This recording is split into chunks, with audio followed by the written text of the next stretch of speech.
अस्सलाम वालेकुम नाज़रीन, FSID न्यूज में आपका इस्तकबाल है। मैं मोहम्मद फारूक। पढ़ते हैं आज की ताज़ा खबर। मुनद्दिम किए गए 75 मकानात को हुकूमत दोबारा तामीर करके ना देने की सूरत में मैं चंदा या भीख मांगकर तामीर करवाऊंगा। साबिक वजीर सिनवाज गौड़।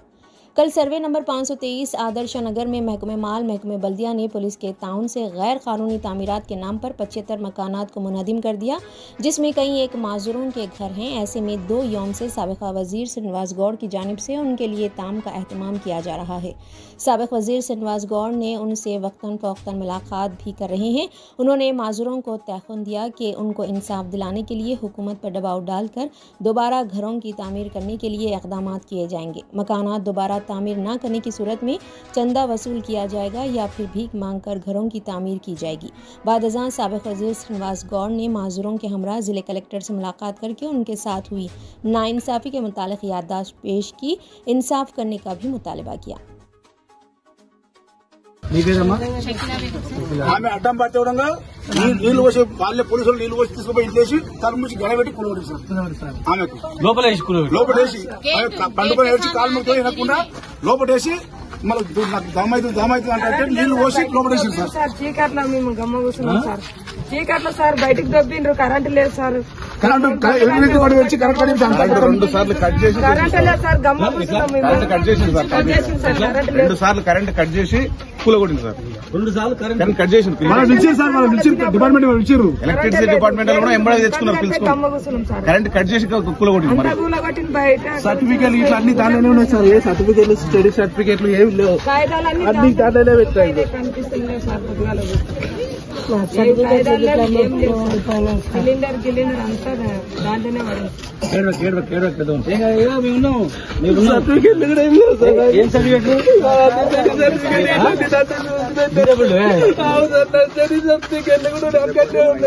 ఏం చదువుకున్నావు? Inter sir. Boys college, degree MBS college సర్టిఫికేట్లు కూడా అక్కడనే ఉన్నాయి. ఏం పని 8-9 గంటల వరకు ఎన్ని ఉన్నాయి. మా రిలేషన్స్ హెల్త్ బాగాలేనందుకు వచ్చి తీసుకెళ్లారు నన్ను. లైన్ ఉండే చదువుకున్నాను సార్. డిగ్రీ ఏమో ఎంబీఎస్ కాలేజ్. చెప్తా రాసేది ఎగ్జామ్ నేను చెప్తుంటే వేరే రాశారు సార్. 75% స్క్రైబింగ్ తీసుకుంటా. ఆ సర్టిఫికేట్లు కూడా ఇప్పుడు ఏం లేవు. ఏం సర్టిఫికేట్ తెప్పిస్తాము. వస్తాయి ఇప్పుడు సర్టిఫికేట్ వస్తాయి. ఇప్పుడు డిగ్రీ చదివినావు. డిగ్రీ చదివి ఇల్లు కట్టుకున్నావు. డిగ్రీ చదివి ఇల్లు కట్టుకున్నాం. వెళ్ళిపోయింది సార్. వెళ్ళిపోయింది.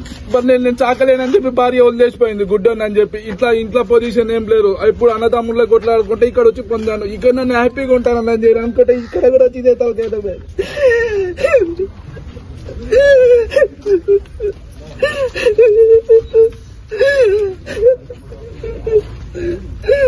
తెచ్చిన అప్పు కూడా ఇంకా కట్టలేదు.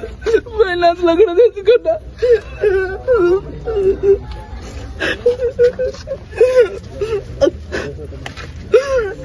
తెచ్చిన అప్పు కాయిదాలు కూడా దాని ఏమి కాయిదాలు లేవు, ఏం లేవు. వాళ్ళు వచ్చి అడిగితే ఏమని ఇవ్వాలి. 1 ఉంటే 2 అడుగుతారు సార్.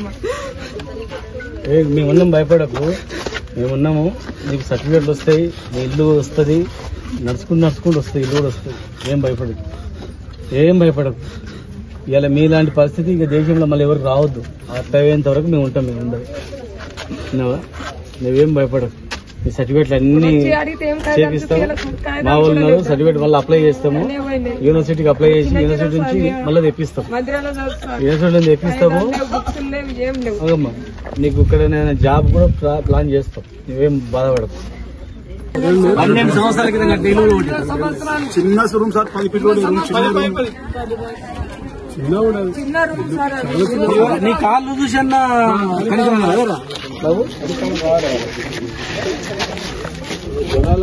కనికారం రావాలి. ఏం లేదు సార్. నైట్ అనుకున్నాం. ఇక్కడ అనుకుంటాం. ఇక్కడనే పడుకోండి. కట్టించే ధరకి ఇట్లా ఉందాం. మీ ప్లేస్లలో మీరు చిన్న తడకలు గిక్కలు వేసుకొని అక్కడనే ఉందరు. కట్టించేంత వరకు ఉండను. ఇక్కడ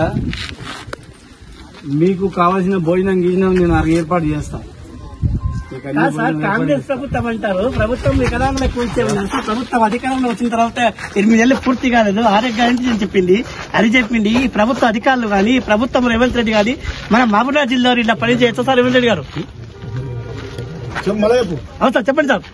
రేవంత్ ప్రభుత్వం కాంగ్రెస్ ఎందుకు రావాలి? ఇటువంటి కాంగ్రెస్ ప్రభుత్వం ఎంబరి కూల్చి రాష్ట్రపతి పాలన పెట్టేయాలని కోరుతున్నాను. బ్లైండ్ ఇతని ప్రభుత్వం మళ్ళీ రావద్దు.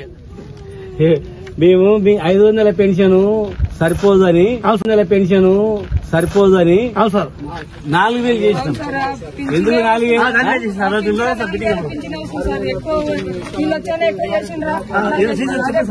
బతుకు మీకు 4,000 చేస్తే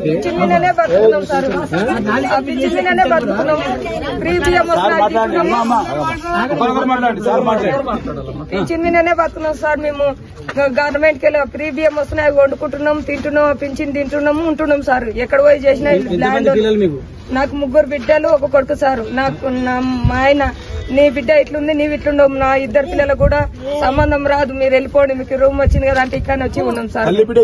ఇద్దరం సార్, ఇద్దరం బ్లాండ్ సార్. మా ఆయన 2 పిల్లలు మంచిగా ఉండరు, వాళ్ళకన్నా సంబంధం మంచిగా రావాలని అన్నారు సార్. వాళ్ళిద్దరు మంచి వాళ్ళని నా కొడుకుని అక్కడ పెట్టుకొని ఉండరు సార్. మందవాదు మాది.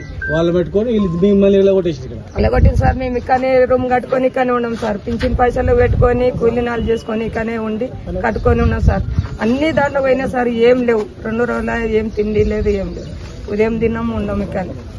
సారే పంపించినాడు సార్. మేము ఏడకి రేకుండా ఏడవై ఉండాలి సార్ ఇప్పుడు పరిస్థితి. మీ భూములలో మీరు మా ఆయన దొబ్బిండు ఇప్పుడు 7 నెలలు సార్. మేము మా ఆయన దొబ్బిండు 2 బ్లాండ్ వాళ్ళు అన్ని సంవత్సరం ఇక్కడ ఉండం సార్.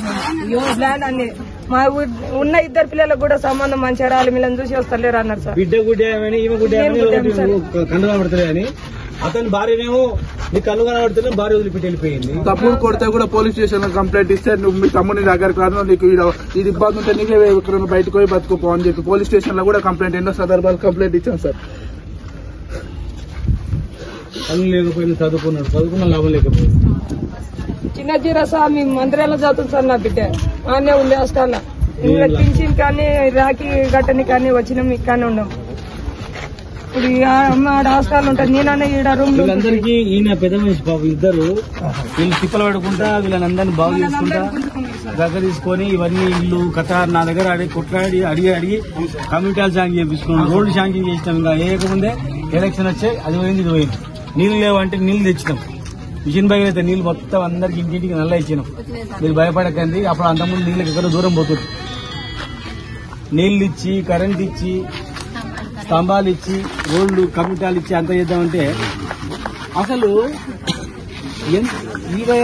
చెరువు లేదు, నాల లేదు, కుంట లేదు, ఏం లేదు. ఎట్లా చెరువు కూడా దగ్గర లేదు సార్.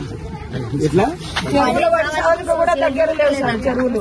మళ్ళా పడి సావానికి కూడా కూలగొట్టడానికి పట్టాలు గవర్నమెంట్ ఇచ్చిందా? గవర్నమెంట్ ఇచ్చింది కదా. పడిసావానికి కూడా దగ్గర లేవు సార్ చెరువులు. మళ్ళా పడి సావానికి కూడా కూలగొట్టడానికి పట్టాలు గవర్నమెంట్ ఇచ్చిందా? గవర్నమెంట్ ఇచ్చింది కదా. పట్టాలు గవర్నమెంట్ ఇచ్చింది, లేబర్ ఇచ్చింది, 75 గజాలు కొలిచింది, కట్టుకోవాలని చెప్పిర్రు. ఈఆర్ వాళ్ళని 3 సార్లు ఎన్క్వైరీ చేపించారు. ఇది బోకర్ సేవని వెళ్ళింది, మీరు కట్టుకోండి, మీకు ధైర్యంగా మేము ఉంటామని మీ ప్రభుత్వంలో చెప్పిండ్రు కాబట్టి మేము కట్టుకున్నాము. నల్లా బిల్లు కడుతున్నాము, కరెంటు బిల్లు కడుతున్నాము, ఇంటి పన్ను కడుతున్నాము. అన్ని గంటలకి కూడా మా నుంచి ఏం నష్టం జరిగిందో ఖండించాలి సార్. ఇది మేము ఉన్నాం ఖండించే. మా గవర్నమెంట్ ఉంటే అట్లా కాకుండా మేము ఉంటే ఇంకా 4,000 పెన్షన్ 6,000 అవుతుంది, 2,000 పెన్షన్ 4,000 అవుతుంది. ఇంకా మీకు అన్ని మంచి చేస్తుంది. పాలమూరు పులిబిడ్డ ముఖ్యమంత్రి అన్నాడు, గుడ్డిగుంటల ఇండ్లు కూలగొట్టిపించాడు. ఎట్లా పాలమూరు పులిబిడ్డ ముఖ్యమంత్రి అయ్యాడు, మన పాలమూరు బాగుపడతా అని చెప్పిండు సార్. బాగుపడతా అని చెప్పి 8 నెలలు 9 నెలలు పడుతుందనే తల్లి అన్నట్లు గుడ్డల మీద పడ్డాడు సార్. వచ్చి గుంటల గుడ్డల మీద పడ్డాడు. అది మా పరిస్థితి. అది అదే ఇసమో ఇస్తే అయిపోతుంది. ఈ రోడ్ల మీద పడడం కదా సార్. నా పాలమూరు బిడ్డలకు ఇసం ఇస్తున్నారని చెప్పాలి.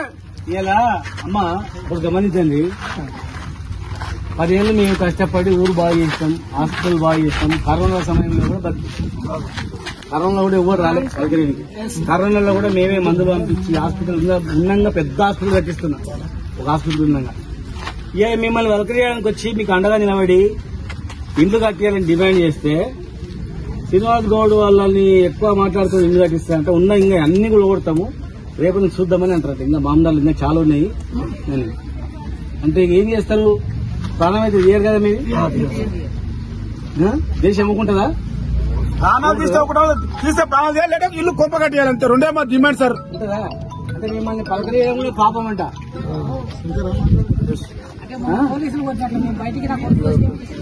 దేశంలో రారన్నట్ల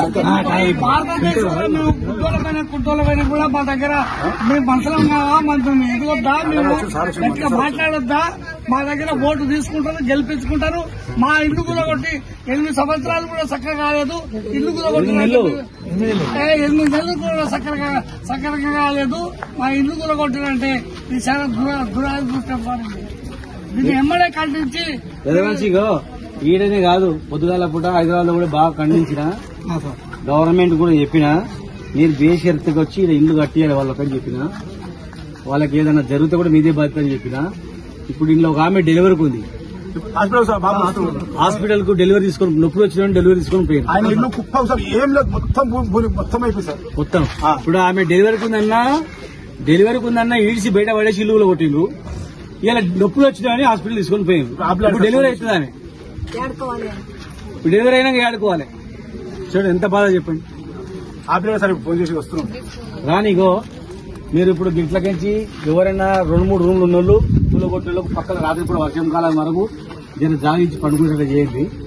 2-3 రోజులు 4 రోజులు గవర్నమెంట్ వాళ్ళు కట్టియకపోతే మేమే ఎవరికన్నా యాజ్ ఇట్ ఈజ్ వేయించడానికి ఎంత ఖర్చు అవుతుంది, ఎవరైనా దాతలు ఉన్నారా ఏం కథ అనేది మంచి చెడు తలా ఇంత వేసుకొని మహబూబ్నగర్ పోయి అడుక్కొచ్చైనా సరే మేము ఇంత వేసుకొని మా ఇంత వేసుకొని అందరం మళ్ళీ మీరు కట్టుకునేటట్టు రేకులు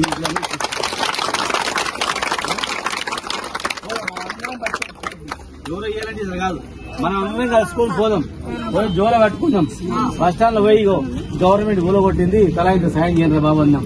మనం మా ఊళ్ళో లీడర్లు అందరూ సాయం చేయమని చెప్తా. మా లీడర్ అందరికి తలా 100నో 200 1000 లక్షనో ఎంత కెపాసిటీ కానీ ఇవ్వమంట. తక్కువ పడితే బయట అడుక్కోవచ్చైనా సరే ఇస్తాం. అడుక్కునే సరే దండం పెట్టి కాలు మొక్కైనా సరే తీసుకొచ్చి డబ్బులు ఇస్తా అంటే ఇస్తాము. మళ్ళీ రేకులు వేసుకొని ఈ పేదోళ్ళు వీలే కాదు, ఇక్కడ ఉన్న పేదోళ్ళు ఎవ్వరు కూడా మీరు భయపడాల్సిన పని లేదు.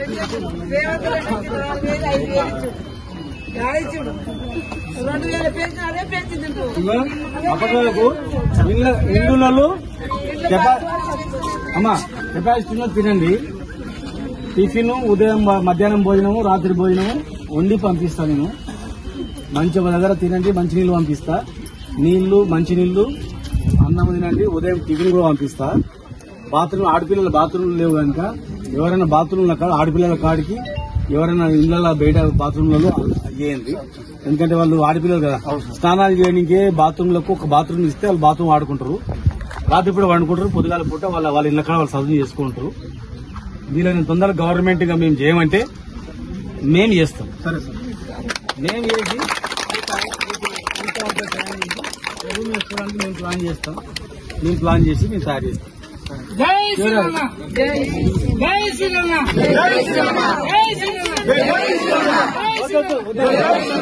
నాకు అవసరం లేదే, నాకు జైలు ఏం అవసరం లేదు. శివరాజ్ మన ఇంజనీర్ని పట్టుకొచ్చి, శ్రీనివాస్ ఇంజనీర్ పట్టుకొచ్చి 75 ఇళ్ళు కూలిపోయిన కాడికి 75 ఇళ్లకు ఒక room single room bathroom. Single room bathroom కు ఎన్ని ఇటుకలు అవుతాయి, ఎన్ని రేకులు అవుతాయి ఇవ్వమన్నా. అక్క నీకు పక్క ఇల్లు కట్టించే ముఖం ఇవాళ టెంపరీ ఉండడానికి మేము చేస్తాం అంతే. వాళ్ళు గవర్నమెంట్ చేయకపోతే టెంపరీ ఉండడానికి మేము చేస్తాము. మళ్ళా వాళ్ళు కట్టకపోతే మేము వచ్చి బిల్డింగ్ కట్టిస్తాం, డబుల్ బెడ్ ఇల్లు కట్టిస్తాం. अगर आप हमारा ये वीडियो YouTube पर देख रहे हैं तो सब्सक्राइब करना ना भूलें और बेल आइकन दबाएं। और अगर आप हमारा ये वीडियो Facebook पर देख रहे हैं तो पेज को लाइक करें और फॉलो करें।